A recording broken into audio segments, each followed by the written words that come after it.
by a challenge by my cousin Rashina Duran, and I am willingly accepting the ALS Ice Bucket Challenge, and I am challenging the mercenary online community, my Dota 2 team, specifically Justin Limbo, Lucas Manilio, and Melvin, and Cowen, my team.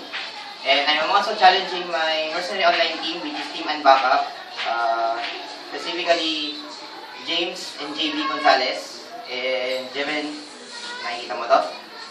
And I'm challenging also my sensei, Mike Julian. And I'm also challenging my Dota 2 favorite commentators, like Sandro Sonora, Troy Kendon, and Toby Mendoza.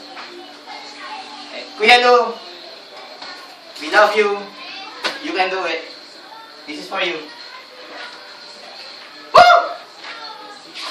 Ay! Oh my God! Oh, lamig ka mo. Thank you!